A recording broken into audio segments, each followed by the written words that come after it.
Hey guys, welcome to Salesforce Tutorials. I'm Pranjal, and today I'll be explaining you how you can implement video calling feature in Salesforce using WebRTC.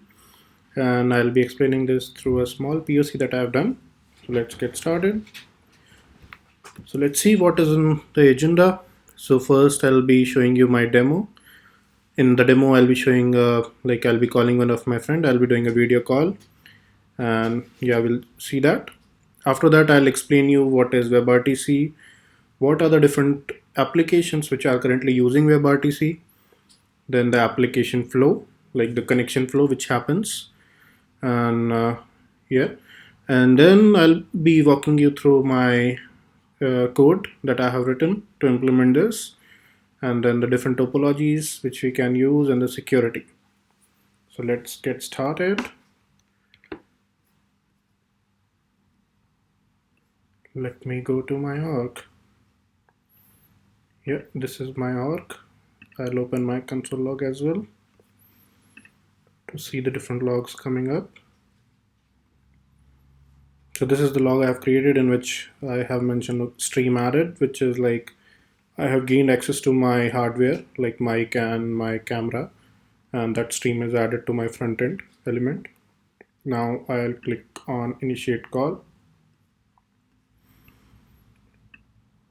So after I have clicked on initiate call, there is an offer sent to one of the other users which are online on this org. So let's see when they respond. And this log that you can see, ICE candidates gathered. So these are the different ICE candidates which are used for locating your location, like your public address. And yeah, video is on. She's trying to say hello. Hey, hi. Can you listen me? Perfect. Yeah, we can also hear you. Nice. So this is my video calling feature. So you just need to click on initiate call, and I have implemented this using platform event. So whenever you click on initiate call, so there's a signaling uh, step which happens, in which my system information is sent to the other system, which is like a calling. And using that, like basically I share my system information to the third party system, and third party system shares their information to my system, and then we share our public address, and when this video call works fine.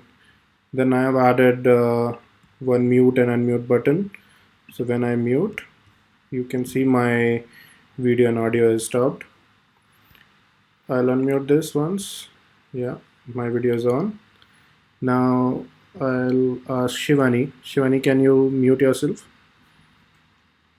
See, when Shivani has muted herself, we cannot see her video nor we can listen her audio. Shivani, can you unmute yourself, please? Yes. So now again, she can see Shivani. Thanks, Shivani, for the demo. Thanks a lot. We'll be disconnecting now. Bye. So this was one of the quick demo. Now let's move back to our slides and understand how it was working. So yeah, for this we were using WebRTC. What is WebRTC? WebRTC is the Web Real-Time Communication Protocol, which is an open standard for embedding real-time multimedia communication capabilities directly into the browser. So for this, you do not need any client software or plugins, or you need to download anything. It works like it's a browser-to-browser connection protocol. So we are using WebRTC. What all things we can do using WebRTC is you can have an audio call, you can have a video call, you can do conference calls, you can even do screen sharing, you can do screen recording, then you can have real-time chat, and even you can share your files using WebRTC. So WebRTC is like you are making browser connections, and it doesn't cares about any server or anything. Directly your browser is getting connected with the other user's browser. So let's see how it works. So application which use WebRTC, so you might be using Zoom, Teams, or Google Hangout, GoToMeeting, or Facebook Messenger. So yeah, all of these are using WebRTC, not completely, but yeah, partially for a few of the scenarios. So now how we got connected and what is the application flow. So we'll understand that. First thing is when we initiate a call, before that we need to get the media access. When I say media access, it's like your hardware device access. Like either when you are sharing a screen, we need to start capturing your screen, or when you're doing a video call, we need to get access of your video cam and your mic to get the audio and video streams. Then there is a signaling concept. In signaling concept, we share the system informations. Suppose two users are getting connected, so we use a session data protocol in which we share each other's system information. Then ICE candidates are involved, in by which we get the public address. So you might be using a public IP directly, or you might be behind a local network. So in your local network, we need to get a complete address information when we need to connect to a WebRTC connection. So basically, first thing we need your public address, then we need your local address and the different ports through which we can get connected. Once we have all these informations, then your connection gets established. So start looking into. So first was like get media access directly. You can get media access using the code. I'll show you once I walk you through my code. Then we'll start from signaling. So for signaling, first thing is we need to share our session information. Session information is like what all streams you want to share. Like you want to share your video, you want to share your audio, what all file types, like your audio type, and then what is your like type of audio, like quality of audio basically. So all those things you can specify. Then what all your like system information related, like codec and all is used before sending the audio and video signals. So what all things you are using, what all browser version you are using. So all those browser informations and system information is shared as part of this sharing of session information. So yeah, so the demo which you saw in this, suppose I am a caller and I called one of my friend, which is a callee. Then I'll use one of my signaling server. What I'll do is I'll send an offer. Basically, I have to give my caller has to give the information of the system to the callee, and callee has to share their information to the caller. How it happens is caller will be sending an offer with all the information. That offer will be received by callee using a signaling server. Then that callee will be sending an answer. Then answer will contain the callee system information, and that will be received by caller. How I have implemented this thing is, how I have implemented my signaling server is using platform events.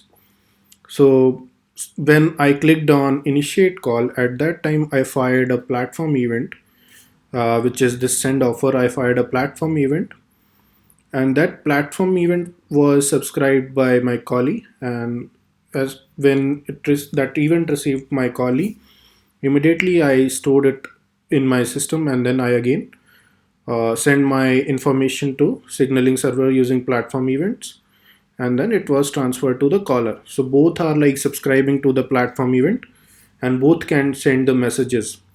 It's just like in the message I'm notifying like what type of message it is, whether it is an offer, it is an answer. So depending on that I can figure out. I'm just using one platform event. Okay, this was like, now once this process completes, your caller knows his system details as well as the callee system details, and callee knows his system details and the system details of the caller. Okay, we both know each other's system details, but we don't know our address, public address. How can we reach each other? Okay, for that purpose, Stern servers comes into play. Stern server is session traversal utilities for NAT. What is the use of Stern server is? Basically, caller needs its public address, how people can reach to this caller system.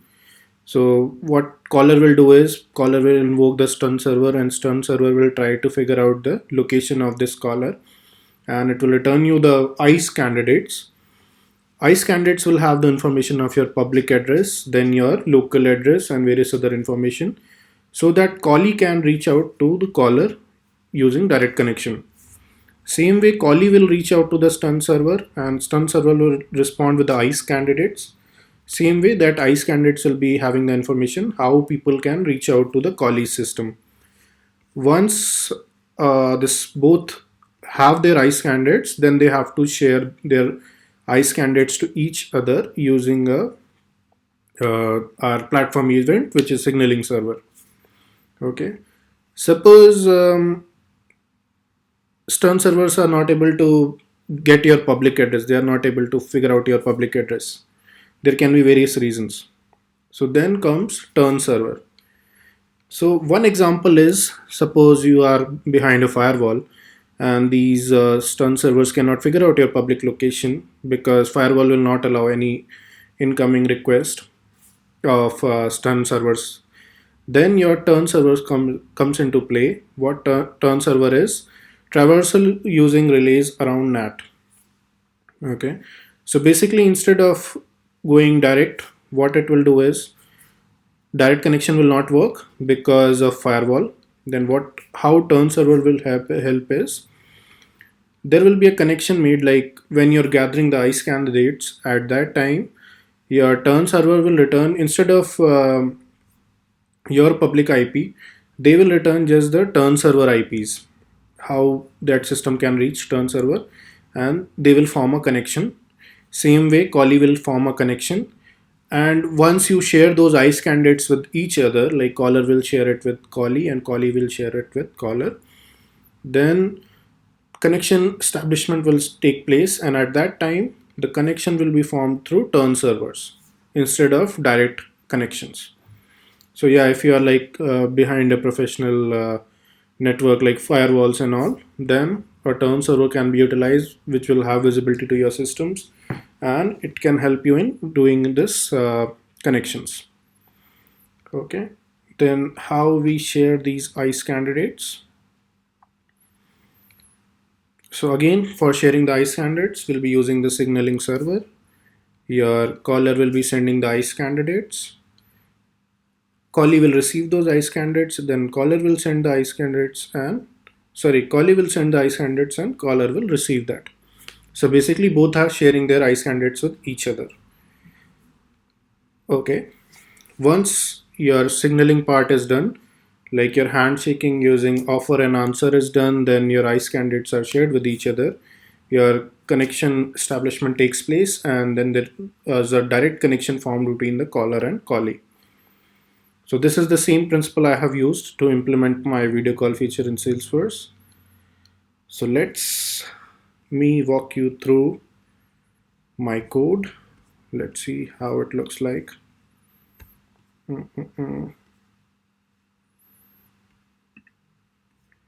I hope you can see my Visual Studio Code. So here is the component that I have created. So here is my communication controller, Apex controller, which I'm using to fire the platform events. So whenever I need to send any message, basically I call one of the methods from this controller, which invokes a platform event and which is handled by all the subscribers.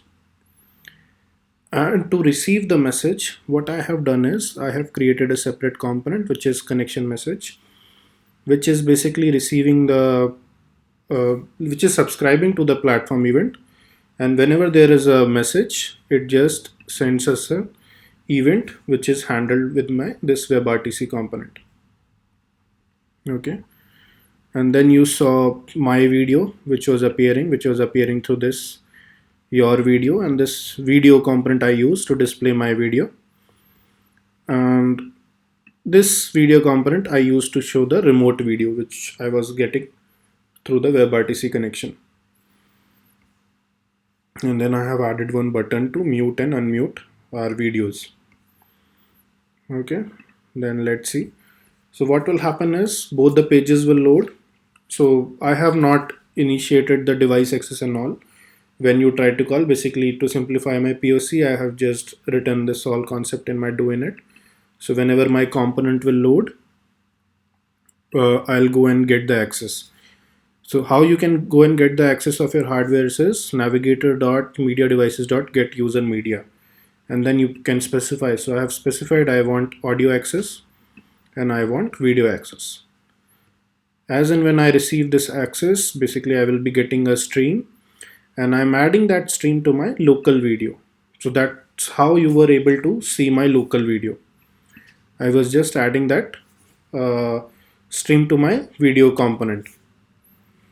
And once I have done that, I call this my create connection method, which is written in my helper, JavaScript helper. Okay. Then let's go to the helper, see what is there in create connection. So in create connection, what I am doing is basically I'm going to create a real-time connection object, which is RTC peer connection, and it needs some configuration. What all configuration is needs, like, do you want offer to receive audio, like do you want to receive audio or not, do you want to receive video or not, and even here you can specify different quality of audio and video that you want to receive. Okay, but I have not specified that. I've just said, yeah, I want to receive audio and I want to receive the video. So this is the configuration. Then there's a need of ICE servers. So for this POC, I'm using Google ICE server, Google Stun server basically, which is free, and you can just invoke that server and it will return you ICE candidates. So I'm using that. And then I am putting some event listeners when I have created my peer connection. It's like whenever the connection state changes, it will notify me what is the current state. Then other is whenever my connection start receiving the ICE candidates. It's like you need to have an offer or an answer.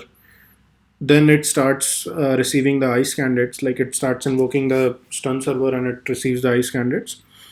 So whenever I receive the ICE candidate, what I do is I check. So I've created a flag, send ICE candidates directly or keep it stored in this component, and once required then send. So I'll show you that. So basically I've created one attribute which is ICE candidates list of objects, and I'm storing all the ICE candidates in that. And once I get a green signal of sending those ICE candidates directly, basically I'm calling my send message method, which sends the ICE candidates, which like fires a platform event and relays the ICE candidates, and then it is received by the subscribers. Okay, so it's just like I'm storing that into a list, and I'm waiting like when I have to send the ICE candidates, and once that phase is over, after that any other ICE candidates if I receive, I just send those. These are the two things that I was doing. Then in my peer connection, I'm adding the stream. So basically I have to attach my stream with the connection, and the other user will attach his stream to the connection so that these streams will be shared. So here I am adding the stream. You saw that console log stream added. So from here this log came, and I have added the stream, and then I have put a try catch. It's like if stream is not able to add, then I can get the different tracks from that stream. So I was having two tracks, one was audio track and one was video track. If like that stream is not getting added directly, then I can break it into different tracks and I can add those tracks. This way it will be added into the connection, and once that connection establishes, my stream will be shared with the other user. Then what I have written is whenever peer connection on track will be fired whenever I get the, suppose I am offering to the other system, whenever I get an answer, it will get from that answer, from that SDP, it will get like what all tracks I have, and I'll get those tracks here. So what I am doing is once I get the track, I mark it one of my attribute connected, and then in my remote video I get the DOM element, and I say okay display block. By default it is hidden, And then from the event, I take out the stream and add it to my remote object, sorry, remote video, which is my DOM element for the video that I'm displaying. Okay, this is what I do. Basically just create a connection and set the listeners on the component load. Then I have one of the button here, which is initiate call, and on initiate call I'm invoking initiate offer. In initiate offer, I'm just initiating my helper method, which is initiate offer. This is my helper method. And initiate offer, what I'm doing is I'm creating an offer. I'm setting it as my local description. Okay. So this is my system's information. Whatever offer I'm sending is my system's information. So I'm just setting that information in my connection. And then I'm sending the offer. I'm just stringifying that object, and I'm sending that offer to the other user which I wants to connect with. And here, this is the method which calls one of my Apex controller method, and it will fire a platform event. Okay, so other system now, once it receives my offer, this method will be called. So what I have done in my controller is I've written a small logic. So this is called whenever I receive an event from my connection component.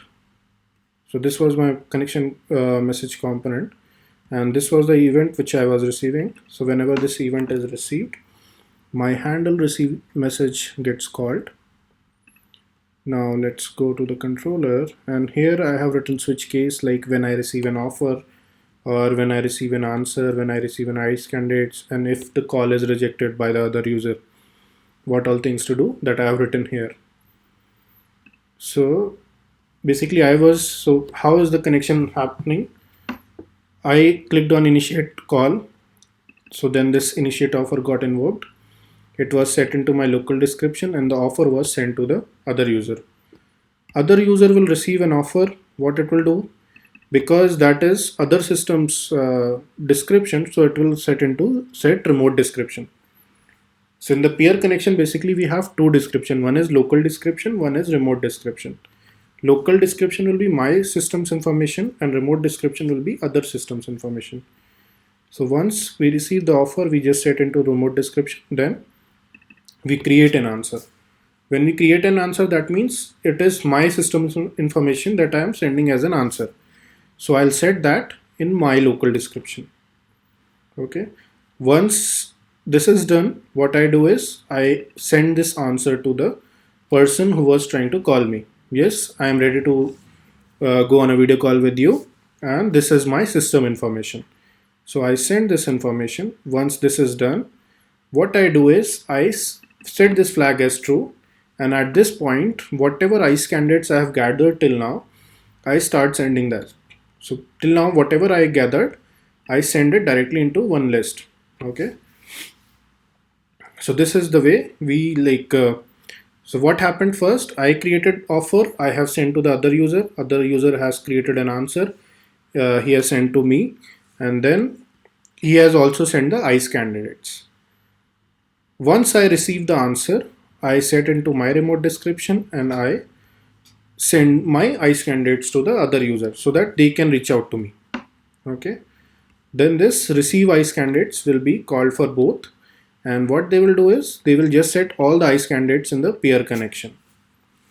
Okay. So I want the other system's ICE candidates, and the other system wants my ICE candidates. We will just exchange this information, and once this ICE candidates are set, that connection will start happening, and you will see the state changes. Like first it will go into connecting, and then either like if there is any problem, it will go into failed, or it will go to connected state.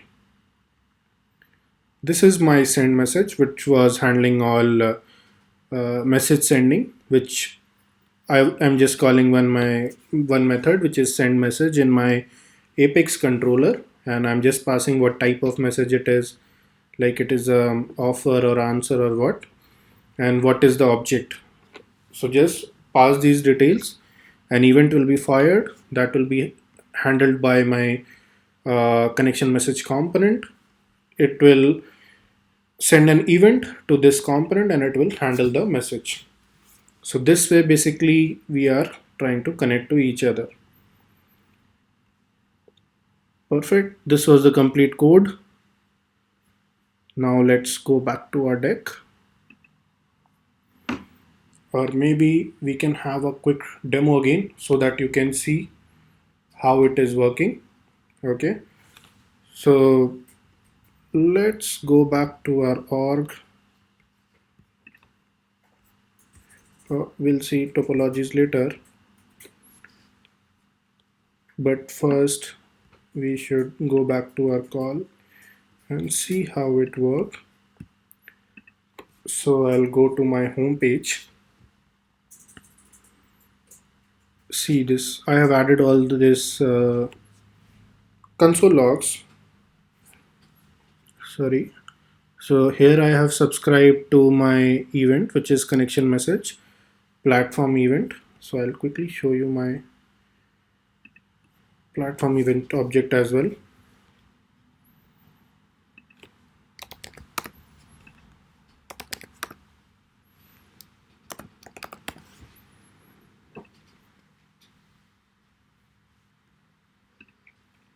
So this is my connection event object. What all information I'm sending? I'm sending the sender ID, I'm sending the object, and I'm sending the type of message like offer answer or what, and then object will be containing the actual offer, answer, ICE candidates and other things. And the sender ID is to uniquely identify like who is sending. Okay.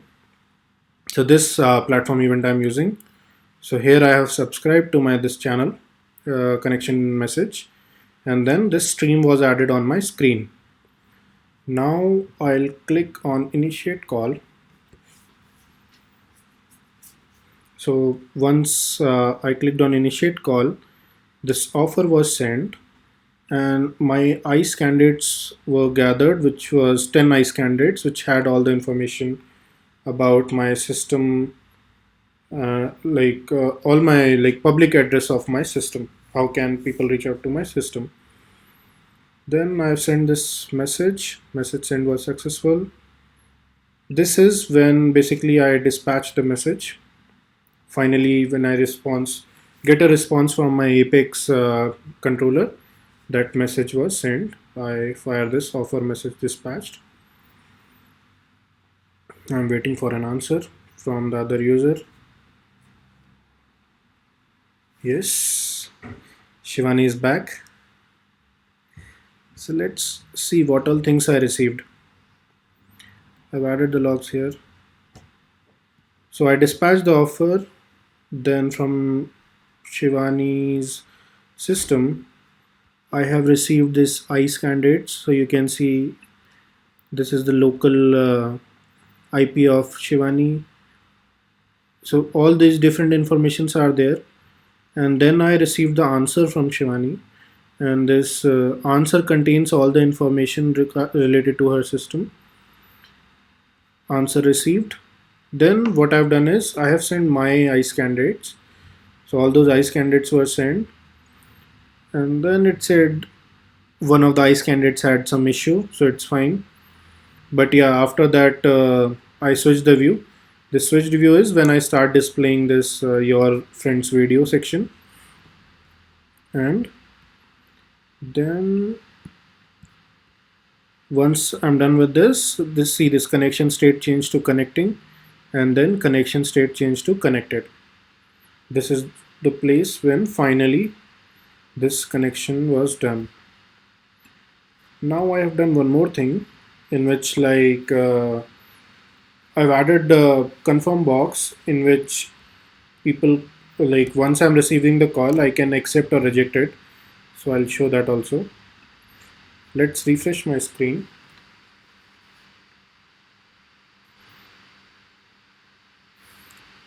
Yeah, then I've asked Shivani not to click on yes like once answering the call, instead reject the call. So I've initiated the call. Let me open my logs so that I can track. So Shivani will receive my offer and then she will reject the call. Person you are trying to call is busy. Please try later. So Shivani has rejected my call. So this is just like a confirm box I have added there, and once the other uh, computer or other user rejects a call, I there is again a event fired with the rejected status, and it then I show like the person you're trying to call is busy. Please try later. Let's see when I am receiving a call. I'll refresh my screen.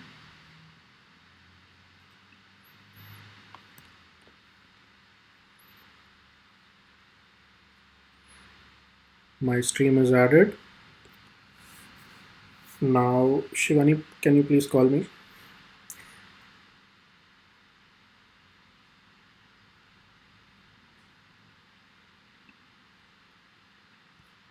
Shivani is trying to call me. We'll see. So this time Shivani has initiated the call.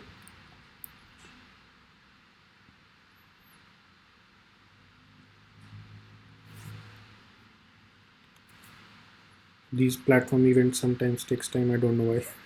Maybe this is my free org, that's why.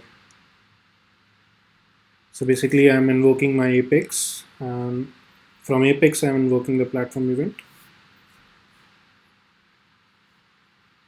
So let's wait and see.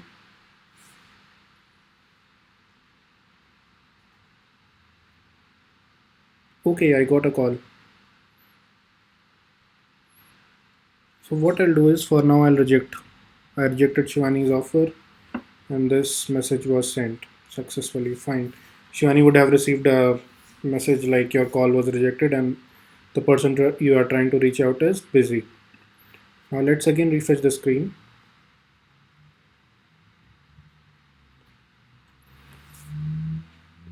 I have refreshed my screen. I subscribed to my channel. Stream was added. Shivani has clicked on initiate call. Yes, I got an offer. So you see here in my logs, I received an offer with all the information of Shivani's system. Do you want to answer? Okay, yes, I want to answer.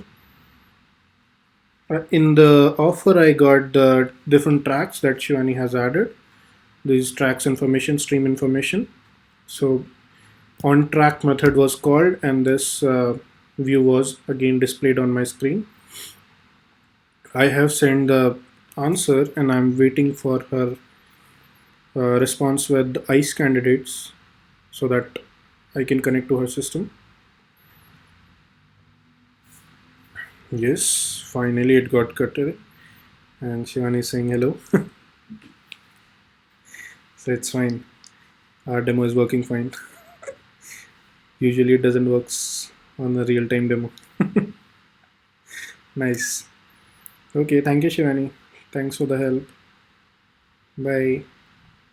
Okay, so this was the demo.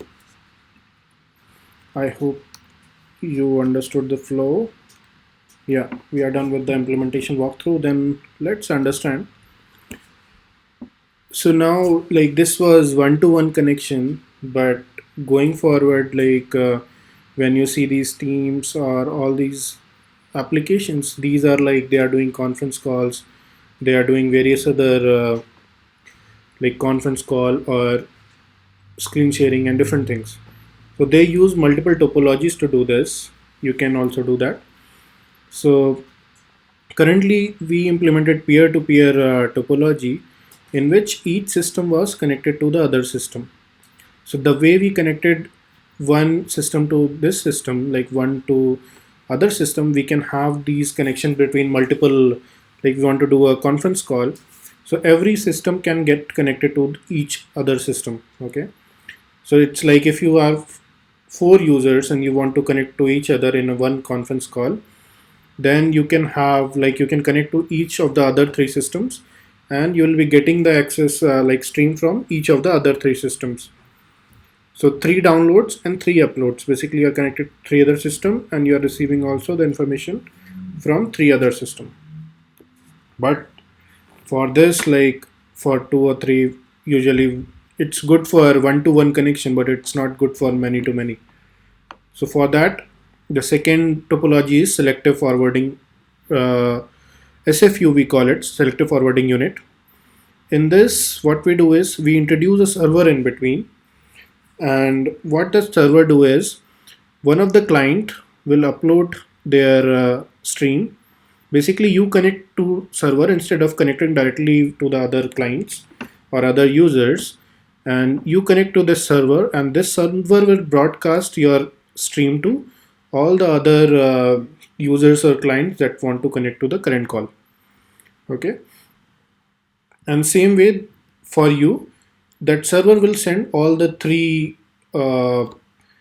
streams to your system, so that you can see, like you're doing a video call with 3 other of your friends, you can see their screens.